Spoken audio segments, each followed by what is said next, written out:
Okay, we're gonna just go a step back. We're gonna go a step back to the Mishnah. Hey, Barbara, hold on a second. We're gonna go back a second to the Mishnah to just recap for a second. So we're on page 6, Vav Amud Beis 6b. So we'll go. We only did the Mishnah, a little bit of the Gemara. The thing is that there's a lot of halachas. Before we decided to learn Megillah, I consulted a friend of mine who runs a very successful top 10 Daf Yomi class over here in Eretz Yisrael. He was rated in the top 10 Daf Yomi classes worldwide. So he said, "Oh man, do you teach Megillah? It's a light Masechta. It's an easy Masechta." He thought I could have picked something a little more challenging. And it turns out that actually Megillah is a very challenging Masechta to teach because it's halacha l'maisa, it's the actual law. And so you can't you have to make sure you have the accurate information, and there's a lot of information and questions to understand how to, the halachas itself, at least so far. At least that's what I'm finding. So let's just go back to the Mishnah. Again, we know that there's a leap year. Now we leap, we don't have to, the Chachamim, like we learned in Rosh Hashanah, don't have to leap the year like we spoke last week, as Shuki pointed out. We don't have to leap it in the month of Adar. The rabbis, the Sanhedrin could already figure out at any point that they have to leap the year based on the criteria and information that we use to leap the year. And there's a system that's used, as we learned in Rosh Hashanah. What are those criteria we need to decide to leap the year or not? And some of them we know earlier, and some of them we have to wait, depending on the time. How many if there's sacrifices, if the rain. There's a lot of things that we take into account. But certain things we know earlier on. So it doesn't have to be that they leap the month or the year and add the 13th month in the 12th month. You could do it already from Tishrei time, which is the Chodesh Hashvi, the 7th month, counting from Nisan, the 1st month. So already 4 or 5 months before, the rabbis could have decided that this is going to be a leap year, and based on that, so we know already going in that there's going to be 2 Adars.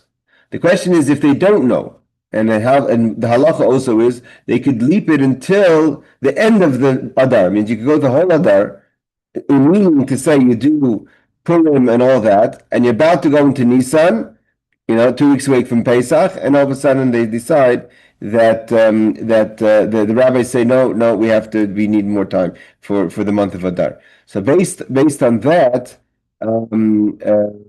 there's a lot of questions in our Mishnah of how we deal with it when we know before, when we know during, when we know after. So this is where our Mishnah comes into play.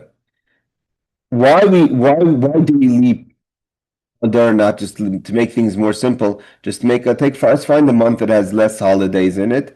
We could do Shvat. Let's say Shvat, although it has Tu B'Shvat, but Shvat we could do a month that has maybe possibly a little bit less holidays, and there's less confusion. Give us more time.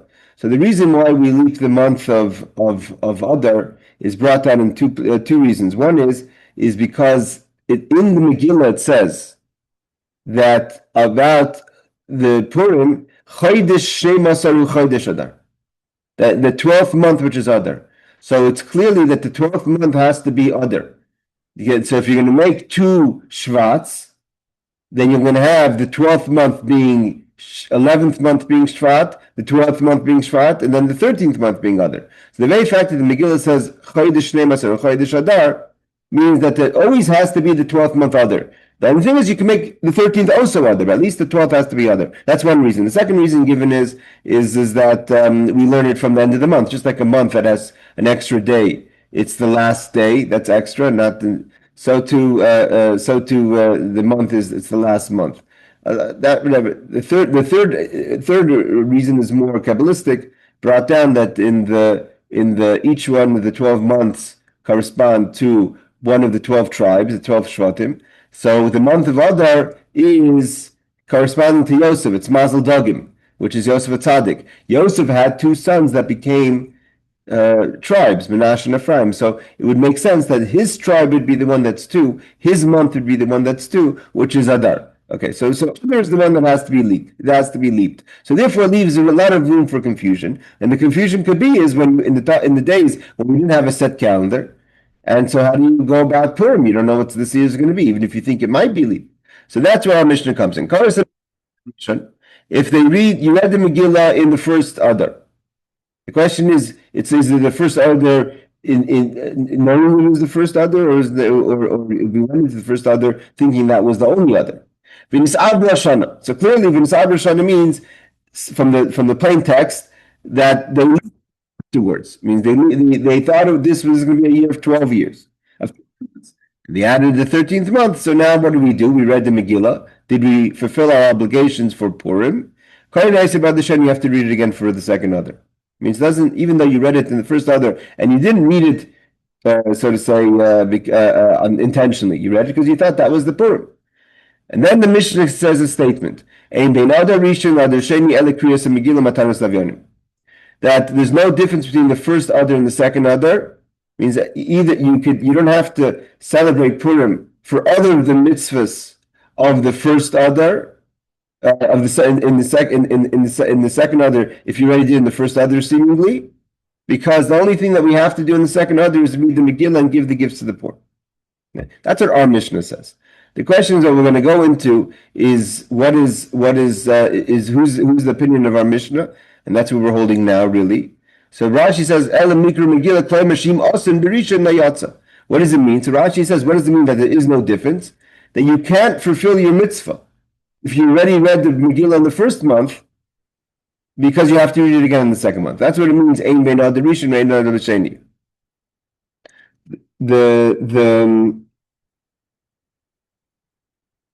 Again, we talked about the Suda.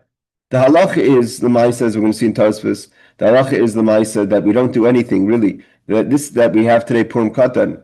The only thing that we don't do is we don't say Tafnan, and we don't, evidently, it seems like, according to most opinions, we don't fast or do tightness. The question is, again, the footnote that I got stuck on last week after examining a little more in the detail in the text, and I sent it to the Steinsaltz Institute, is a wrong footnote. That's why it was confusing. But let's go quickly through this footnote. Some say that the halacha applies only when the year was leaped after the Megillah was already read. So this is the footnote so this footnote, you have to, the writing on this the text on this footnote is off. So, or even more so, if when in advance that there will be another month. Some was only when the leap year was leaped after the Megillah is already read, or the more so if it was known in advance that there will be another month of Adar, that they mistakenly read the Megillah in the first Adars. Again, that the Ritva, that they got the Ritva wrong. Basically, the Ritva is saying is that this applies both in the case where they knew before or they didn't know before. It doesn't make a difference. If you read the Megillah in the first month, you didn't fulfill your obligation, you have to read it again in the second month. The Rosh is also off. The Rosh rules that the 14th and 15th of the first fast of Adar are days on which eulogy and fasting are prohibited. Only in the case where the Megillah was read in those days before the year was leaped. What does that mean? That also doesn't make sense, because the Rosh is saying if you didn't know that if it wasn't leaped, then you thought that was Purim. Of course, you can't fast. If you get on regular Purim, you can't fast and eulogize. So if you didn't know that the year is going to be passed or is going to be leaped, of course it's that then you don't fast, then you don't say eulogies. And if you didn't, and if it's the first Adar, meaning you leaped it already, so again then you say there is no law. What do you mean in the case where the Megillah was read? So the actual language of the Rosh is, what happens if they leap the year on Purim? Meaning you read the Megillah, and middle of Purim itself, they decided to leap the year. So can you fast on that day? Do you know that that's not going to be Purim? Because next year they added today another month. So the Rosh says only in that case you don't fast on Purim Katan. Okay, if they don't leap the year, so obviously you can't fast because you don't know that's going to be only one Purim. So you do all the laws of Purim. That's a no-brainer. If they leaped it before, the Rosh says, if they leaped it before, then the first Purim means nothing. And even fasting is not a prohibition on the day of Purim. So what is the Rosh talking about in the event where there's a suffix, a doubt? where we would say that even though it's the first Purim, you still can't fast, would only be the case where you leaped it on the Purim itself. So if you leaped it on the Purim itself, now you know, you read the Megillah already at night, now you know that there's going to be another Purim. Can I fast? No. Because since you already did some of them in argument of Purim, you shouldn't fast. That's what the Rosh learns. It's obviously a very single opinion. Okay. If the people read the Megillah, the first Adar was intercalated, however you pronounce it, they read it again during the second Adar. That's the Pesach of the Torah. The question that the people have on the Torah is that the Torah also learns, like those who say that it's only in the case where you didn't know. And that means in our case, in the case of the calendar, where we do know, so basically the Torah is not talking halacha l'maisa. Okay, so to bring down one, then we'll go further.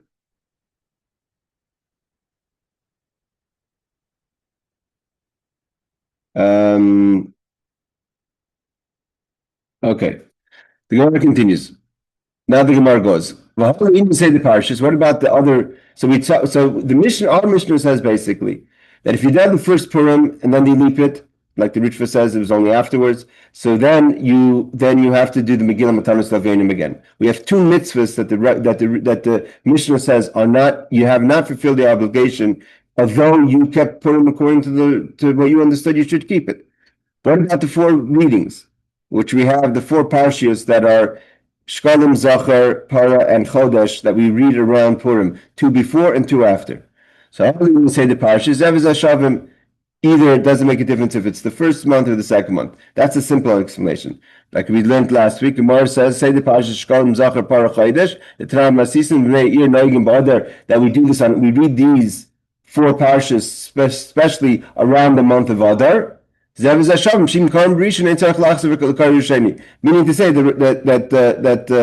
that Rashi, from the simple explanation of Rashi, is if for whatever reason, it's not important what the reason is. If you read it in the first Adar, you've already fulfilled the obligations. You don't have to read in the second Adar. Rashi Tosfos says, "Let me say the parashas Zevzasham Shinkar Arba parashas Badar Harishan Shadala Yadim Shasirchan Avar." Only in case you didn't know that we're leaping it.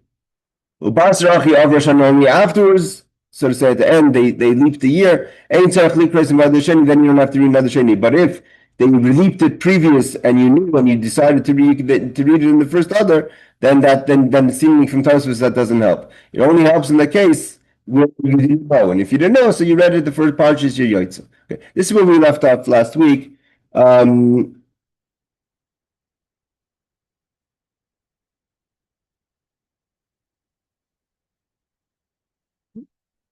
Again, the Rosh, what seems from the opinion of the Rosh Rabbeinu Asher, which is the son of the the father of the Torah.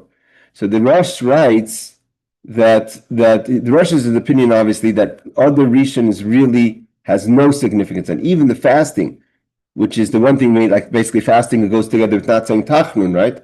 That is our halacha. We don't say tachnun on because we killed the opinion that fasting and kindness and eulogy and kindness is not done on even Purim Katan on the first Purim, even if we know the calendar. Like today we have a calendar. The Rosh says no. If you know that Purim is coming up, then there's no celebration. There's nothing to remember Purim on in the first Adar.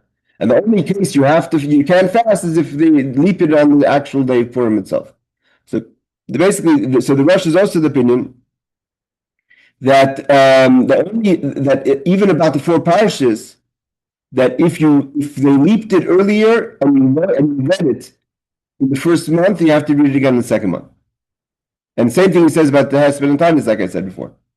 That's only it's only on the second month, and therefore becomes very complicated because that's what the Torah writes. The Torah basically writes. And that's his son, which is the basis of the Beis Yosef, which the Beis Yosef uses the Torah as his formula to put together the Shulchan Aruch, which is the code of the Jewish law, says that doesn't make sense. Why would the Torah bring it down in a book of halacha, where the Rosh is talking according to the times of the Gemara? When there was a possibility we would not leap the year, we wouldn't know. We don't have a set calendar. But today that we have a set calendar, according to the Rosh, if the Torah brings down his father, there is no scenario that there's ever a doubt of when there's a leap year, because we have a preset calendar till Mashiach comes. So if that's the case, so there's so what's this scenario that you wouldn't say Tachnun? Because so therefore you always say Tachnun on Purim Kotan. You can never read the 4 parshas in the first month. So he brings down.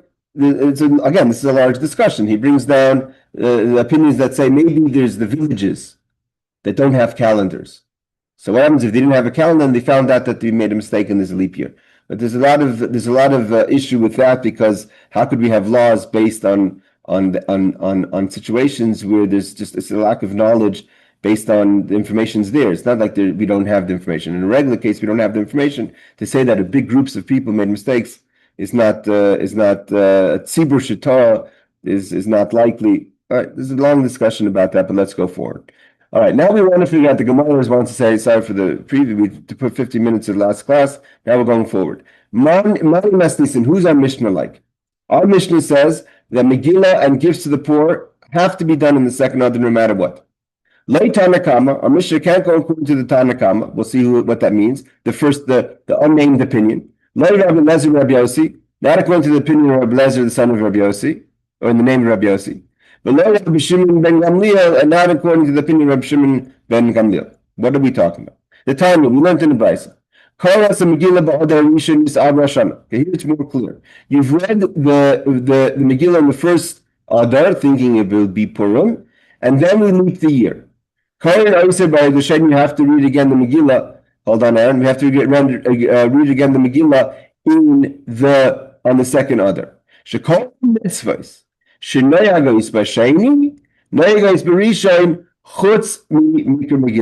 Because according to this opening opinion, whatever we do in the first Adar, in the first Purim, we would do in the second Purim. Whatever we do in the second Purim, we do in the first Purim. Besides Megillah, we can't fulfill our obligation in the first month. We have to read it again. That's the opinion of Tanakama. Rabbi Lezer, Rabbi Lezer, the son of Rabbi Yossi says, we don't have to read it in the second Adar. He says all the mitzvahs could be done in the first month. Seemingly, Rabbi Lezer, Rabbi Yossi, we can learn in 2 ways. One is in the case that we did it by mistake, meaning not by mistake because we didn't know we're leaping the year, or even when do we celebrate the first? When do we celebrate Purim? Is it the first Adar or the second Adar? Who says that the primary month is the second month? Maybe the primary month is the first month, and the secondary month is the second month. Therefore, Purim is celebrated in its full in the first month of Adar. That's the second opinion. So that's obviously not our Mishnah. Rabbi Shimon ben Gamliel, Rabbi Shimon ben Yossi. Rabbi Shimon ben Gamliel says in the name of Rabbi Yossi, seemingly it's the same Rabbi Yossi as the father of Rabbi Eliezer. That Af Kol Yosei B'Adar Sheni, that we also read the Megillah in the second Adar. Shekol mitzvah shenagis b'sheni ein nagis b'rishon v'shaven behefsid b'tayim sheshurim zebezeh bezeh. So this is where we have the problem. This is where the Rosh becomes a little complicated. So Rabbi Shimon ben Gamliel says in the name of Rabbi Yossi that if you read it, that you also read the Megillah on the second month, because all the mitzvahs of Purim have to be done in the second month. So the first opinion is everything be done in the first month besides the Megillah. Rabbi Shimon says everything has to be done on the second month. Everything has to be done in the second month. The only thing that can be done in the first month is which is really the halacha. The halacha seemingly is like Rabbi Shimon Gamliel, which we don't do hesper and tainus, we don't eulogize, we don't fast, and therefore we don't say tachnan. And like the Ramah only finishes off the Toiv Lev Mishnah Tamid that a Suda is a suffix. We don't know if we have to do a Suda, if we have to marbim b'simcha on other cut. And he says, you can always be happy. It's better Toiv Lev, a happy heart is always joyful. Yes, Aaron. Okay. I don't not distinguishing which opinion. I'm making this flat out for both opinions. You did it. And now you didn't realize your mistake for a whole month because you didn't know that it was a leap year. So you thought it was a regular year. So now a whole month went by and you thought it was not the second same month. You thought it was a totally new month for a whole month. What happens? No, so again, this is we were talking a little off the Mishnah itself. Our Talmud is talking about where it's not a question of knowing or not knowing. The rabbis haven't yet decided to make it a leap year. So the rabbis have until the end of the other month to decide, based on the criteria of what the information that they use to decide, to leap the year. So going into the month of Adar, all Klal Yisrael, there was no people that didn't think that today was Purim. They thought today's Purim because we don't know otherwise. They thought maybe they could have thought that possibly it won't be Purim because the signs are there for them to leap the year. Obviously, they don't do it out of the blue. But until the Nasi paskins that it has to be a leap year, it's a regular Adar. So therefore, you do everything. That's not a question. The question is, today that we have a calendar, and we have clearly, you open up the calendar, you get a calendar from your shul. It says clearly this year is Correct. no. Now, what happens if you don't have a calendar and you're just not informed? You don't go to shul, and you don't like those people want to answer the Torah. The Torah brings down your question. Because he brings down the halacha, the law, and in the law we're talking about in our present situation where we have a calendar, and therefore this is a big challenge. Wondering why we're even talking about this when it comes to the law. Everyone knows it's a leap year, and he says maybe you're not know. Like you said, maybe I don't know. So in that case, if you don't know, so then we have to check the law. The cases of not knowing, some people say, is like in the case of a leap year, and then we have to then you have to wonder if you did certain things, you have to do it again. Certain things you don't have to do again. And the question is, if you read the four parshas, or if did you have to, eulogizing? What happens if you're in the middle of a eulogy and someone runs in and says, "Oh, this is a leap year, by the way, so you can't eulogize today." But I don't know. There's different scenarios where if a person doesn't know, most people don't want to accept that. The Beis Yosef himself challenges the Torah to say that we can't have laws around an individual who doesn't have the information. But if you want to ask me halacha l'maisa, the actual law, if you run and you had a gathering in your home and celebrate Purim in the first month, and then you realize that there's a leap year, for whatever reason you're off the grid and you didn't know there's a leap year, so you celebrated it again. Okay.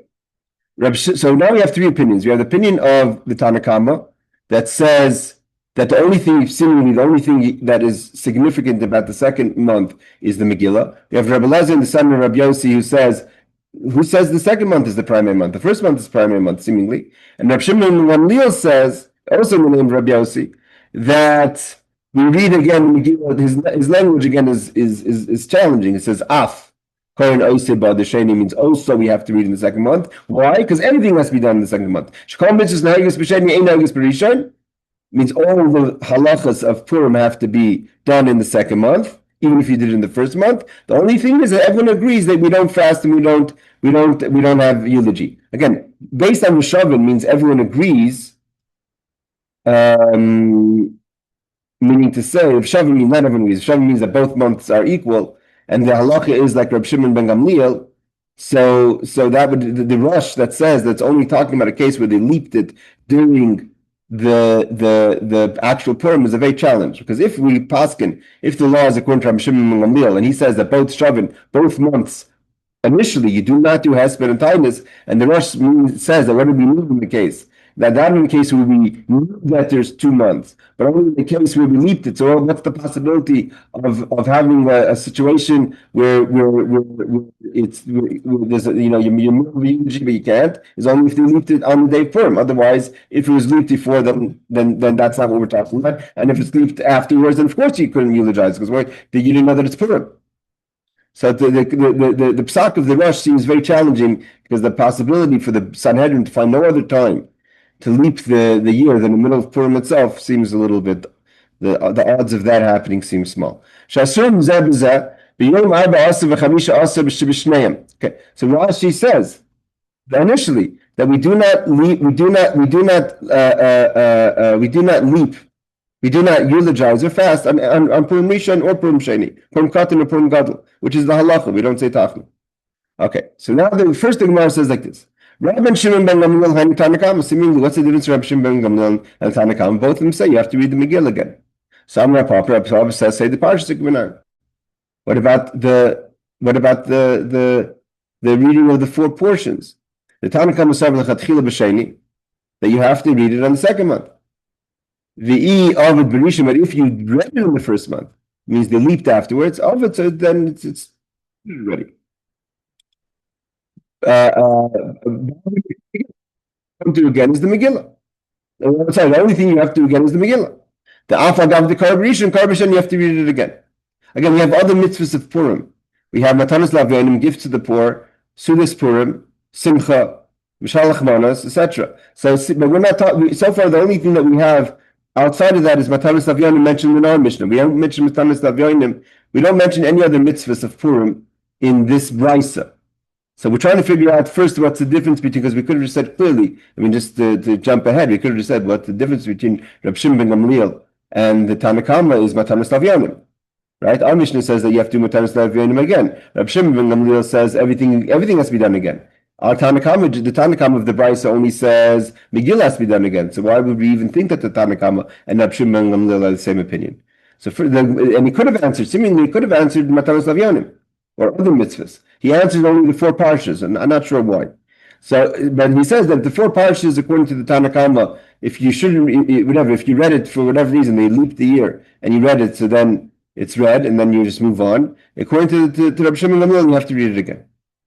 For Rabbi Lezer, Rabbi Yossi Savar, afilu mikra Megillah chatchila b'rishon. That if you read it in the first month and you did it initially like that, it's okay, because who says the primary month is the second month? But Rabbi Shimon Gamliel Savar, afilu say the parshas ikar b'rishon, ikar b'sheni. Rabbi Shimon Gamliel says that no, you have to repeat the 4 parshas. So we have 3 opinions. We have the opinion of the Tanna Kama, the brisa, which the only thing that has to be done the second time is the Megillah. He could have mentioned the other mitzvahs, but he doesn't. According to Rabbi Lezer ben Rabbi Yossi, he says the primary month is the first month, so therefore you celebrated Purim. That's what you did. You did the right thing. It's fine. And according to Rabbi Shimon Gamliel, you would also have to read the 4 parshas again. Doesn't mention anything so far about the other mitzvahs of Purim. There's a lot of discussion again. It's not so really halacha l'maisa, because at the end of the day, we have calendars. But the question is again, if according to the Tanna Kama, if they leap the year before, means this challenge of this Mishnah is that at what point did they leap the year? And at what point are we talking these discussions? Are we talking about the discussion when they leap the year at the end of the month? Or if they leap the year in Shvat, Kislev, whatever, before the month? It's not the same thing. Meaning, if you celebrate Purim, even Rabbi Lezer Rabbi Yossi doesn't say anywhere that he's talking about a case where they leaped it in Shvat. Then the Gemara says, L'chatchila b'rishon. So that we could say that L'chatchila b'rishon, but we could also learn Rabbi Lezer Rabbi Yossi says, no, if you know it's 2 months, you read it in the second month. If you don't know and you read in the first month, then you're Yaitza. The Gemara takes on to understand that he means L'chatchila. It means to say that what is the primary month is the first month. And we're going to see why. We have an argument why, but it's not 100% clear from the actual brisa itself that that's what he means. And the same thing about the arguments of the parshas. Does the Tanna Kama hold that if you read the parshas, if it was leaped before, that it's still considered okay? Or only in the case where you read it and you didn't, and it was leaped afterwards? And the difference is, okay, he says you read it. Whereas Reb Shimon Gamliel says, no, you have to read it again. Like in the Lashon, Ikar B'rishon, Ikar B'shein. He's talking about Ikar B'rishon because you did a mistake, or because you did it because you didn't know that it's a leap year. So these things are not so clear in the Gemara. That's why I'm saying the Gemara is a challenge, because in that the discussions, the Rishonim are trying to figure out because there's a big difference of if we're talking about how we view the 2 others. If you're looking at it from a perspective of what's the halacha of the 2 others, or how do we deal with a situation where the year was leaped in middle or at the end of Adar. Like the Rosh's scenario of leaping it during Purim itself, and therefore, if you read the Megillah night, that's the only scenario that you wouldn't. Basically, the Rosh wants to put it that there is Purim Katan is almost a no day, and the only case that you wouldn't fast or eulogize is if you went into the day of Purim and in mid Purim they decided to leap it, so then just stick it out and don't eulogize that day. Which is a rare scenario at best. Reb Shimon, how do you know that Reb Shimon holds that you would have to read the parshas? Because he says all the mitzvahs have to be read again. It's the only thing that doesn't have to be done is the fasting is for both the fasting and eulogy. And the Rosh would say only in the case, I guess, if it was leaped in Purim. Okay, so based on that, we're going to learn this Tosfos. Everyone's going to hold cup with me, and we're going to learn it. First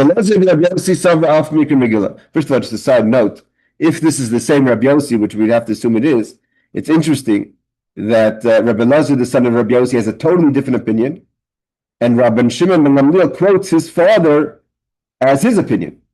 All right. Rabbi Elazar ben Rabbi Yossi said, "Af mikra Megillah." That what's af mikra Megillah? Lechatchila berishon. Again, this is the brackets, meaning to say it's not. We don't know clearly if that's the opinion of Rabbi, if it's lechatchila or not. Lechatchila berishon v'nira the dayik mididiktani. How do we know this? So he knows it in the Diktani, Mishnah Yisrael Shekol Mitzvah Sheneheges B'Sheni Neheges B'Rishon Nemashma L'Chatchila B'Yeshin Negel Asis V'Mishta V'Simcha B'Arba Aser U'B'Chamish Aser Sh'Ad Rishon. Based on Rabbi Elazar Rabbi Yossi, there are those who have the opinion. So Tosfos is the first one bringing it up that you should do Simcha on the first Purim, because according to Rabbi Elazar Rabbi Yossi, it's the primary Purim. It's the Chatchila. This is the Purim we're supposed to celebrate when you have 2 months, even if it's slept in Tishrei.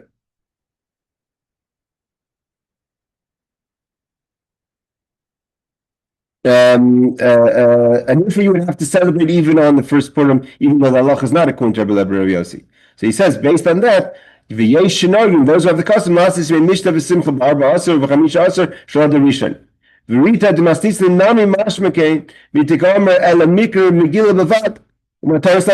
from our Mishnah also you could say that.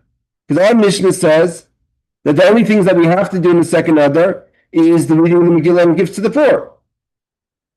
And we see, as we learned before, that gifts to the poor are usually hand in hand with the reading of the Megillah, because that's when the poor know that they could find the Jewish people in the shul, is when they go to the Megillah. So they go to shul, collect money. So we want to make sure that they should get money when people are around, not that I have to gift the poor but no one's around. So everyone's at their Purim Suda and the doors are closed. So they know that they could go to shul. So that's where the Chacham made gift when you read. Okay? So he says over here, so the fact that the Mishnah only mentions Megillah Matanos Avyonim is mashma that there's a basis for celebrating Purim in the first month. So you would also think, again, it depends how you understand the Mishnah. If the Mishnah is talking about that you celebrated the first Purim, and then you went into the second Purim after they leaped the year, so that's not a basis today that we have a calendar to say that you have to have a Suda. Our Mishnah, we can learn our Mishnah to say that our Mishnah is talking about in the case where we don't know the first Adar is going to be the first of 2. We thought that's the only Adar. So then you have to read the Megillah again. But if you have a calendar and you know, or they leaped it before, so who says that you have to have a Suda before? There's no basis for that.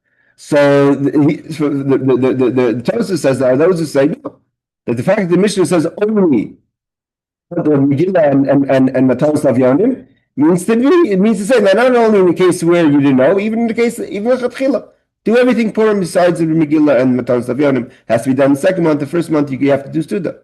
But Tosfos says no, that's not the halacha. So when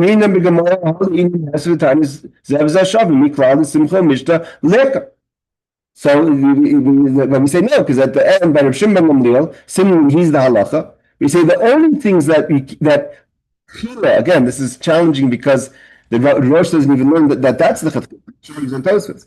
But the Tosfos learns that when Rav Shimon ben Gamliel says that both months you can't eulogize and fast, means to say you shouldn't eulogize and fast, even if you know that there's 2 months.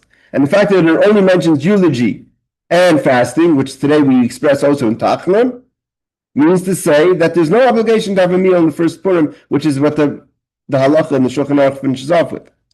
We call the Mishnah v'simcha leka.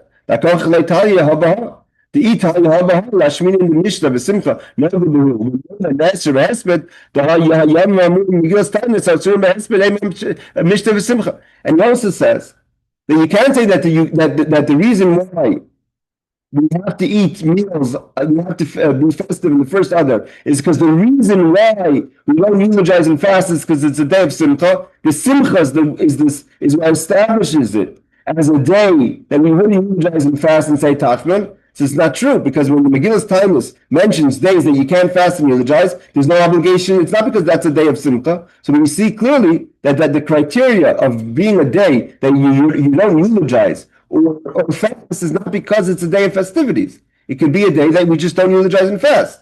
there's no mitzvah to have a Suda. So you can't say that the Suda that the fact that there's no eulogy is a sign that you have to have a Suda.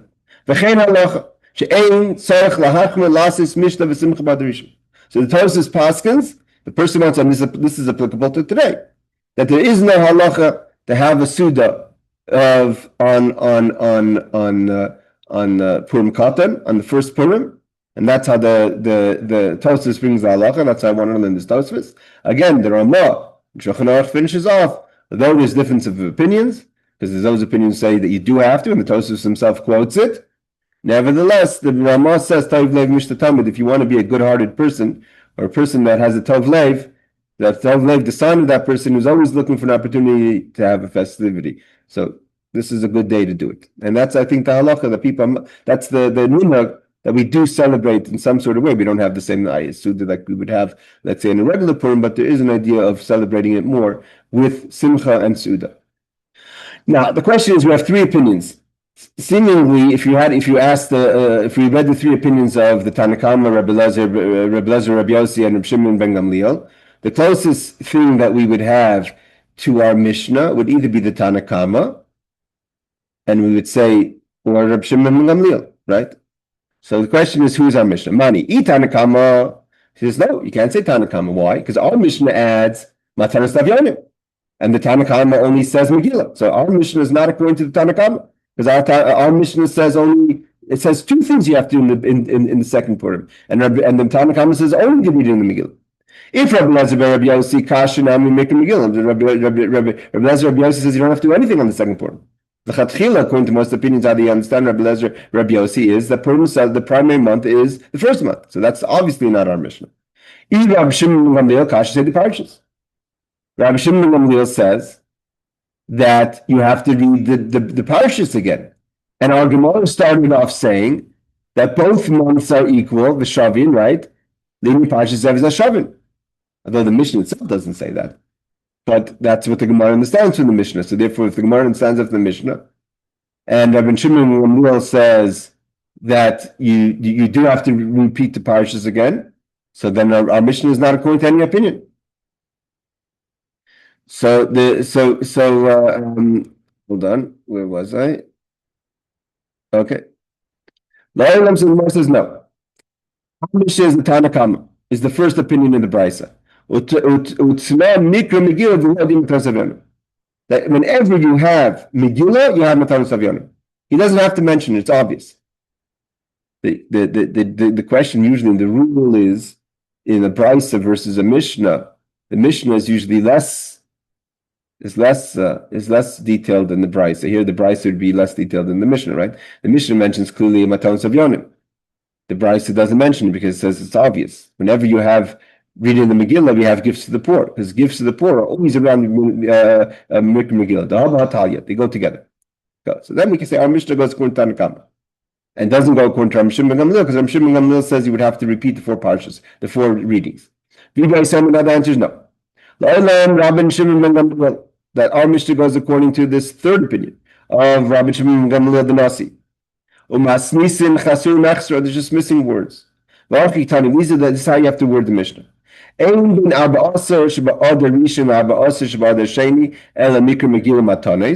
is no difference between the first two Adars, meaning the first two Purims, aside from the reading of the Megillah and the gifts. But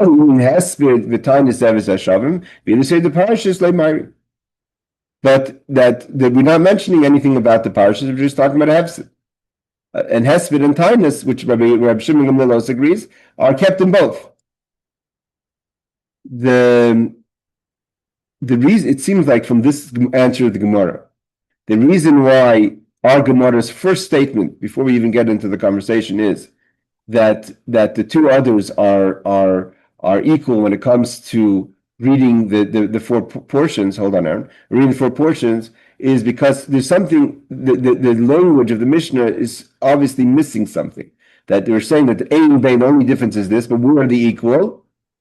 So they're equal. We could have said they're equal in other halachas, but the Tosfos says there's no mocker. So we're the equal in the four parshas. So he says no. We could just say they're equal in eulogies and fasting, And our Mishnah is not dealing with the 4 parshas. And therefore, our Mishnah goes according to Rabbi Shimon Gamliel is also not dealing with the 4 parshas. Mastis and halachic Tani V'lei, I even say the parshas 12, I'm not talking about the 4 parshas. Yes, sir. Why do they not bring up the drinking? Well, drinking would go with festivities. First of all, it's a very good question. There's a few things that are not so clear in this whole Gemara. One is that we want to just differentiate between the opinions. Why don't we differentiate the opinions also about the idea that there's that the difference between Rabbi Shimon Gamliel and Tanakam is also about matanis lavyonim? Why don't we mention it? Why don't we only mention it later? But when we say drinking is going with festivities. And the Tosfos brings it up as a question. He says, because there are those who say, you're right, that fasting is connected to drinking and festivities. But Tosfos says, no, that's not because we have other days of the year that you're not allowed to fast and eulogize, and you don't have to have, it's not a day that you necessarily have to have a meal. So you can't say that the meal is the indication, is the reason why you can't fast and celebrate. But it's a good question. The halacha, again, is also doubt, because of the Tosfos and the different opinions. Like I said, the Ramah says to love Mishnah. Okay. So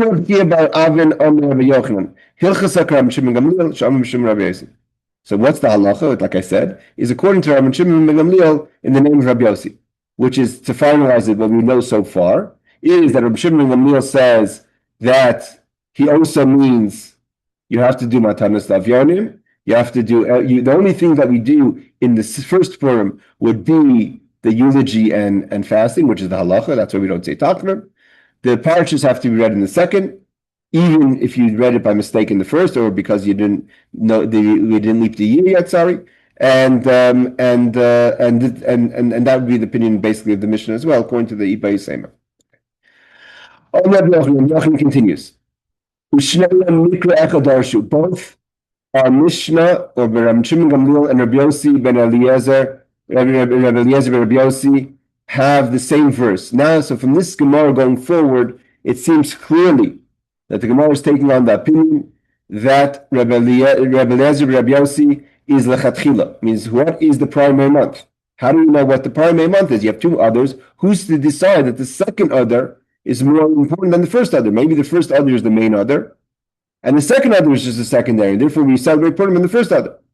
So both the Mishnah, which is the opinion of Rabbi Shimon ben Gamliel, and Rabbi Eliezer Rabbi Yossi have one verse to support their opinion.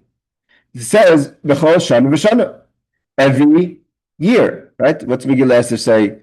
9:21. Let's see if we could get this, bring it up here, because this pasuk is going to come up a few times. So, in 21, it says, this is the main chapter that deals with the laws of Purim. That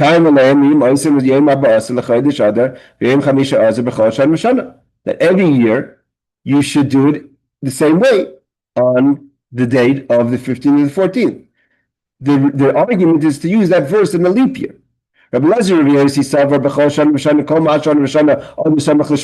Just like every year, the Purim is celebrated following the month of Shvat. Therefore, the primary month is the Adar that follows Shvat. And the secondary Adar is just extra, because we have to go consistent. Called Shana V'Shana. We have a verse that says every single year has to be the same. And the same is that we go Shvat, Adar. We go Tu B'Shvat to Purim. Rabbi Shimon Gamliel also has the verse. Says, who says that's the meaning of the verse? Maybe B'Chol Shana V'Shana means Kol Shana V'Shana Adar Samach LaNisan. The Adar that's closest to the next month, which is Nisan. Afkan Adar Samach Nisan, just like every year. It's the month before Pesach, before Nisan. So too, even in the year, you do the month before Pesach. Okay, so they both can both use the verse to support their opinion. So the Gemara now is going to go into, so obviously, so if you have a verse that could go both ways, so the verse doesn't help us really, because it could go both ways. So then what do we have to figure out? We have to figure out the reasoning of why we should use the verse one way or the next. So Bishlam Rabbi Eliezer Rabbi Yossi mistaber time madei mavir nal mitzvahs.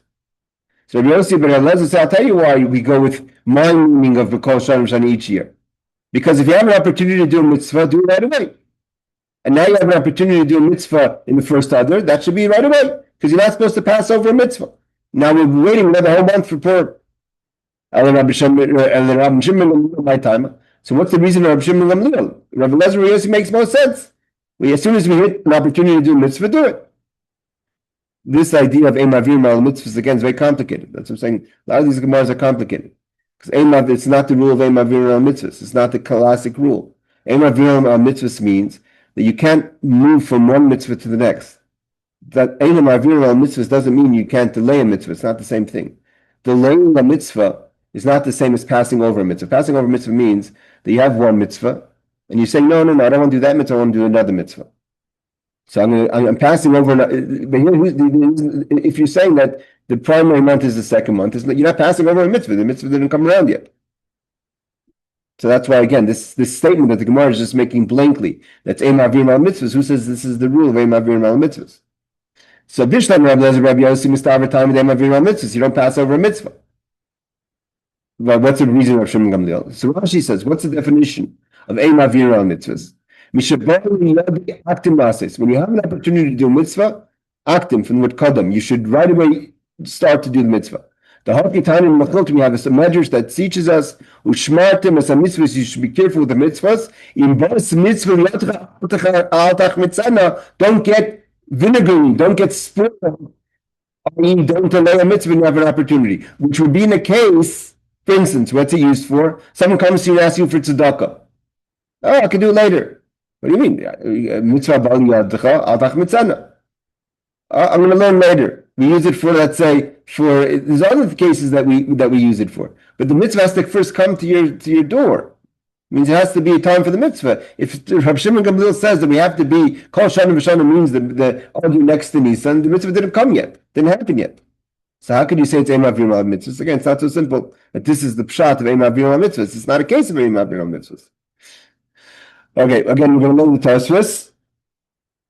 Hold on a second. Again, all the Mefarshim tackle this question. Why is this a case of Ein Ma'avir Al Mitzvahs?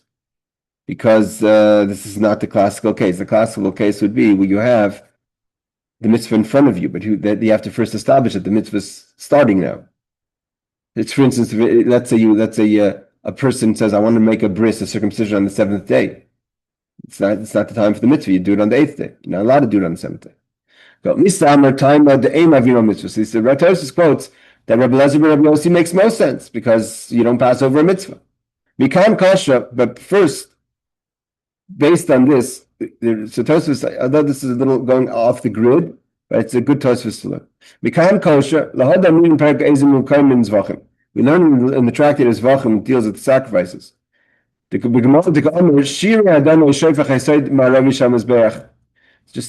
a quick right. So here, this is the Beis Hamikdash.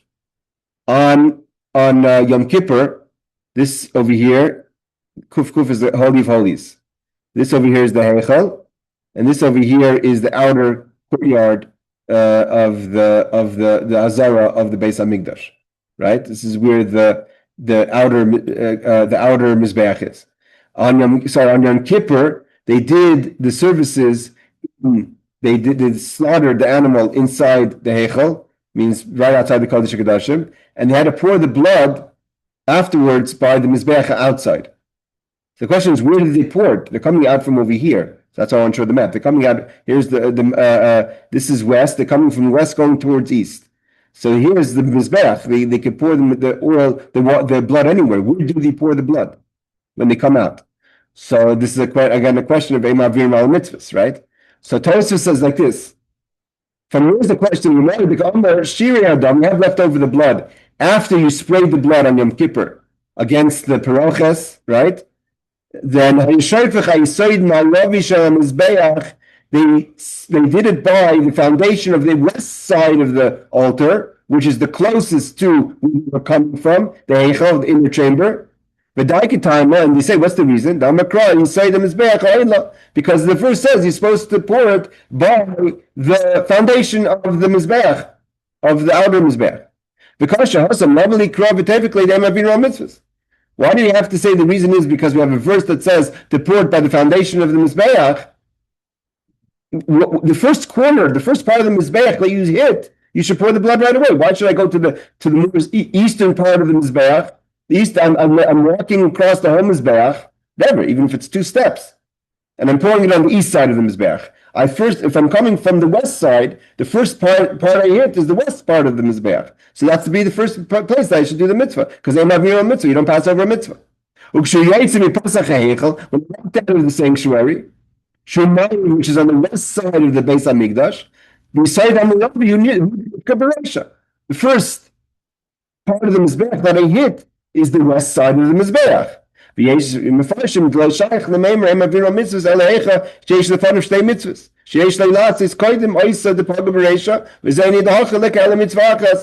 so people want to say, no, it's not the same case.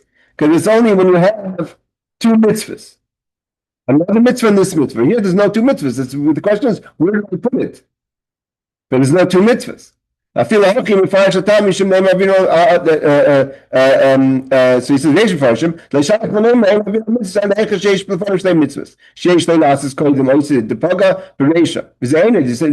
you can't see that's the reason. Tosfos again, I'll say thing over here. The people, there's a special, okay, I should explain this because it's a nice Tosfos. The Gemara in Zvachim says that there's a special verse to teach us that you have to pour the blood on Yom Kippur on the west side, which is very connected to this week's parsha, right? This is all about this week's parsha. That these are verses in this week's parsha, that when you come out of the Heichal, you come out of the sanctuary where you did the slaughtering, and it's a very unique scenario that we do the slaughtering inside. And we come out with the rest of the blood, we have to pour it by the foundation of the outer Mizbeach. So why do we need that first? We should just say that you have to pour it, we know that away. You have to go to the first space that you should pour it. And that is on the west side. So you say because Ein Mavrim al mitzvahs. So they say no. That in the case of Ein Mavrim al mitzvahs will only apply when you have two separate mitzvahs. The question is which mitzvah do you do? But here it's all one mitzvah. What's the difference if I do it on the west side or the east side? So the Torah says you can't say that because here also there's only one mitzvah. Either I do either the first month or the second month. There's no second mitzvah. There's no two Purims. It's only one Purim. The question is when do I do it? And nevertheless, the Gemara says Ein Mavrim al mitzvahs. So what do we see from here? The Ein Mavrim al mitzvahs, the rule of Ein Mavrim al mitzvahs is not only applicable when you have two options, but you should always do the option right away. So that's just the mitzvahs. So Rabbeinu Huda, the Re says, I think that's the Re, the ilav kra havamina the Ein Mavrim lechatchila hadiyavet shari. The pasuk is coming to teach us leikuv that if that you're right, Ein Mavrim al mitzvahs, you shouldn't pass over a mitzvah. If you did, you did. The pasuk comes say no, you specifically have to pour it on the west side. Another answer is Mira. Hasan limitam de Ein Mavrim leichazin and el the kol ma'av shamizbeach kosher. Avisoid leichazin and tzarek mishamachi kol hashmini yisoid.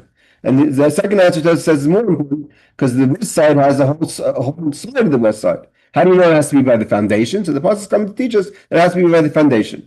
So, but from here we see from Tosfos. The Tosfos understands the Ein Mavrim al mitzvahs is a question. Doesn't mean when you have there's two rules that we have. There's Rizim Magdim al mitzvah and Ein Mavrim al mitzvahs. They're not the same things. Rizim Magdim al mitzvah means that, for instance, we use for a bris. We don't say Ein Mavrim al mitzvahs if a person wants to have a bris in the afternoon, right? Let's say you want to do an afternoon circumcision. We say no, it's Rizim Magdim al mitzvah. That's why the custom is to try to do the bris if we can in the morning. Why? Because we have an opportunity to do a mitzvah. Try to be bizarre, to be a person who's diligent to do the mitzvah as soon as possible. But that's not passing over the mitzvah. If you wait till the afternoon, that's not Ein Mavrim al mitzvahs. That's just that you're not diligent to do it early. That's called Zrizim Magdim al mitzvahs. But here the question is, the Tosfos says, you want to say Zrizim Magdim al mitzvahs, that's not enough reason to make it Purim. But Ein Mavrim al mitzvahs, maybe you would. But he says that's not really the typical case of Ein Mavrim al mitzvahs. But the fact that the Gemara says it means it is. That even if there's no other mitzvah, to do it in its first opportunity means Ein Mavrim al mitzvah. So Tosfos is teaching us an amazing thing. That all the Gemara, in its just casual language, saying that this is the opinion of Rabbi Elazar and Rabbi Yossi, is that's the definition of Ein Mavrim al mitzvahs. And I'll tell you something else. The very fact that the Gemara doesn't differentiate and say that that's the argument, because then we said Reb Shimon says that's not the definition of Ein Mavrim al mitzvahs, means that there's no argument that that's the definition of Ein Mavrim al mitzvahs. All right, the Gemara says, so what's the Gemara answer? Reb Tiva says, so the reason Reb Shimon is mismach ula legula. This is the famous Rebbe quotes this many times. Adif, that you have two choices. You have Ein Mavrim al mitzvahs. We're not supposed to pass over an opportunity for mitzvah. And that would be the scenario over here by waiting till the next month. But we have another thing. The idea is we want to have the two redemptions next to each other. Like Tosfos says, Purim and Pesach. We want to have the Purim should be next to Pesach. And because we want Purim to be next to Pesach, so we better do Purim that's next to Nisan than the Purim that's a month earlier. Because it's better to go from Purim to Pesach. Okay. Mismach Gula. So, like this, Reb Steinzal says, some raise a question. As this is no way relates to whether the sequence of the four Torah portions should be read in the first Adar or the second Adar. What is the reason of the opinion of Shimon ben Gamliel?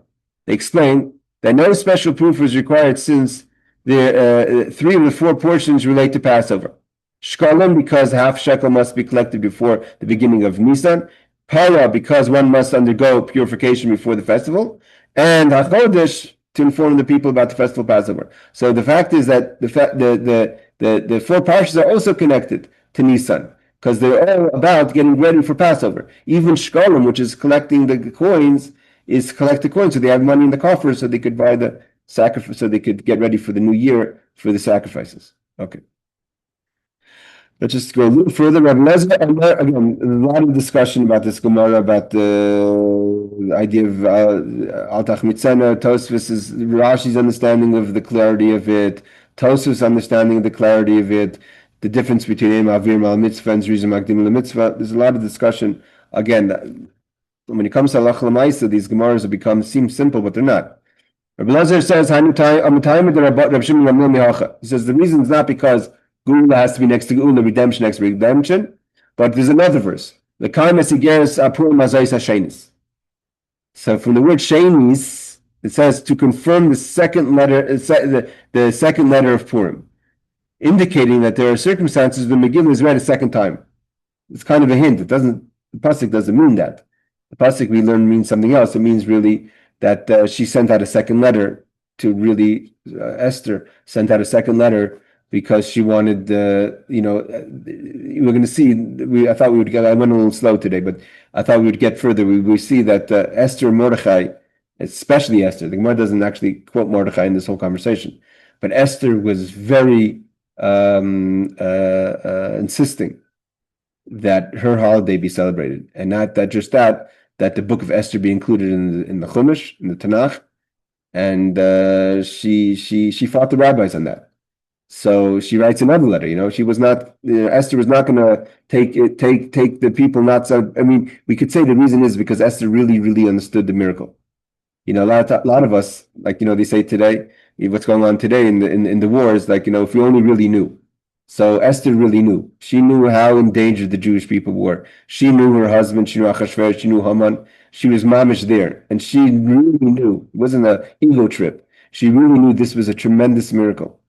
And she wasn't going to have the Jewish people kind of lightweight it and say, "Oh, whatever, okay, whatever, another holiday." It worked out. Achashverosh is inconsistent. He changes his mind 100 times. He's not. He's emotional. There's no miracles involved. Esther says, "Trust me, there's miracles," and therefore she insisted on making Purim a holiday.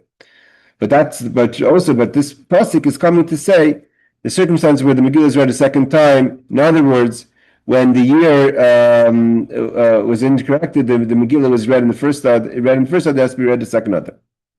Okay, let's just stop over here. I think yeah, it's a good. We'll stop over here and we'll continue next week, where we go into more discussions about what Esther wanted to accomplish with Purim and how the rabbis challenged her a bit on it, but at the end she got her way, and she